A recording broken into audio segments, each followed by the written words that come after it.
Hi everyone.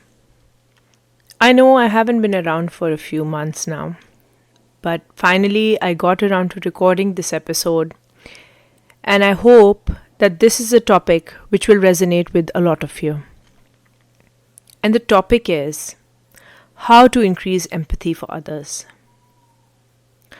There was a time in my life when I was oversensitive to other people's emotions, their gestures, how they felt, how they looked. I used to observe everything. The reason for that was that I was raised in a household where I had to be observant because everyone around me was going through some sort of crisis. And when you see a lot of people going through difficult times, you become very observant. And sometimes, even before they can express, you will preempt what they will say or do and change your behavior according to that. In some ways, it's actually not a bad trait to have because you are sort of ahead of the curve. But then it's a very exhausting way of living because you're constantly observing. You're not letting things be. Because sometimes you don't need to observe. Sometimes you just have to let things flow for you to act, right? And that's actually a more human way of doing things because we're not robots, right?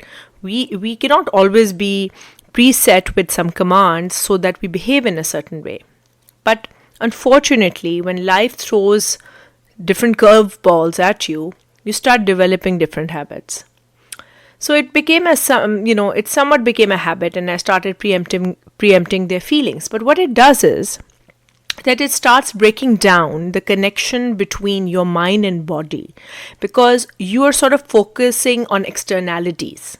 You're not really focusing on what's going on inside of you. You're living outside your body all the time because your senses, your thoughts are directed towards the outside world.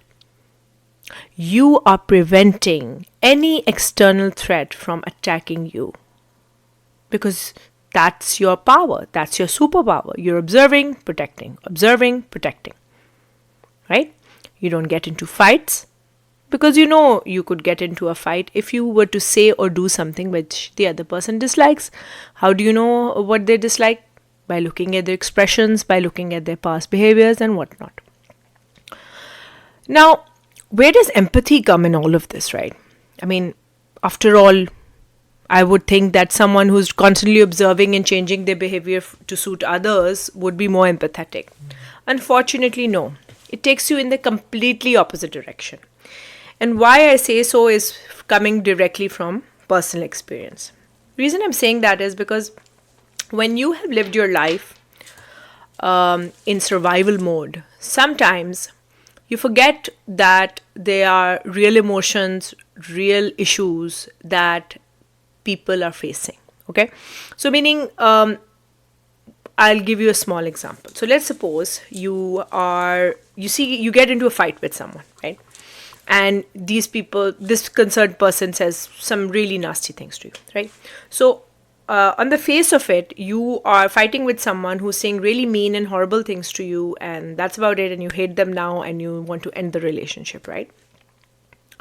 But then why are they fighting with you? Is it even about you? Like maybe you caught them at the wrong moment. Maybe they were lost in their thoughts or they were struggling with something else and suddenly they met you and you are somebody who's probably, more easy to talk to or I don't know, easy to react in front of, right? And they took it all out on you. Because maybe they are suffering from an illness, they are in a really bad relationship, maybe their child is sick, maybe they didn't have a good night's sleep. It could be any of these things, right? And maybe it's not about you. But you see, when you're in survival mode and you're just busy observing and changing your behavior, you miss these little details, right? Because you are relying completely on your senses to determine what the other person is feeling. You are not digging deeper from what you see on the face of things, right? Now, some people, when they're upset, they're angry. Some people, when they're angry, they look angry.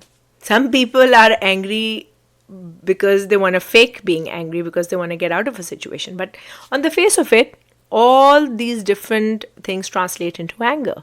But on the back of it, there are many different, things that are going on. So if you are somebody who's just looking at the face of things, you will never go deeper into that and feel empathy towards that person. Because sometimes you can even feel empathy towards your enemy. Because maybe they're living a really sad life and maybe they're struggling with things in their life. But how do you develop empathy? It's not easy, you see, because when you've spent years not having empathy for others, yet alone not even having it for your own self, it's not going to come easily. So the first way to develop anything is to start practicing it, okay? Without thinking, without doing any groundwork, just start practicing it. So I'll give an example. So for example, you will start firstly practicing empathy towards yourself, right? So if you made a mess or you forgot something or you did a horrible thing, right? All you're going to do is you're going to say, I'm not so bad. It's okay. I'm not evil. I'm not like, I'm okay. I'm an okay person. I'm a good person. It's just something bad happened and I'm hoping it won't happen again. Now, this way of conversation is very gentle. It's very nice way of talking to yourself and telling yourself, okay, fine, I shouldn't have done that. Especially if I did it deliberately. So I'm not going to do it again, right? It's a very empathetic way of looking at a negative thing. Okay. Now, the other reaction could have been, oh my God, I'm a horrible person and I always do this. I always say this to people. I always make a mess.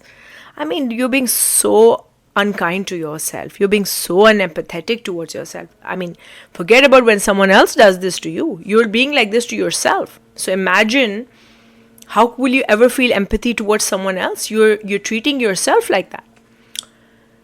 So first step on this journey, build empathy for yourself. Become aware of when you're being unkind or mean to yourself when it's not required. Second of all,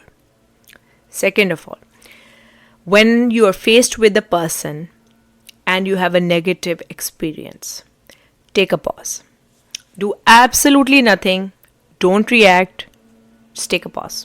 Take a 5-second pause. Take a 10-second pause. Give your brain a pause. Because when your brain gets that pause, it starts functioning. Without the pause, the brain is not in the picture. It's your stress hormones, it's your endocrine that is is sort of in the picture. They're activated. They are making you respond to a stressful situation, to an attack. That's survival mode, right? So your actual mind is not doing much thinking because you're not even thinking rationally, not thinking outside what is outside what you are being presented with. You cannot look beyond. Okay, so in order to look beyond or to open that third eye, you need to pause. You need to calm down. Okay. Number 3.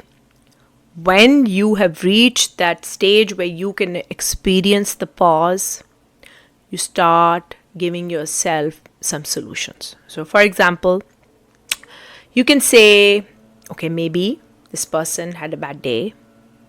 Maybe they are upset about something. Maybe they're going through an illness. Maybe something's going on. And yes, it's not about me. The moment you start saying it's not about, they deserve it. Because maybe they did have a bad day. And there'll be days when you'll have bad days. And those days you will want them to think like that about you, right?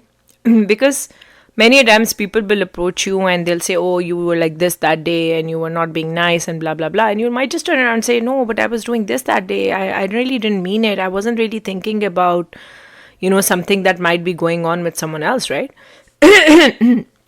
So let's, we need to develop a practice whereby, we are reasonable towards people, and then soon we will realize that others will also start looking at us in that way.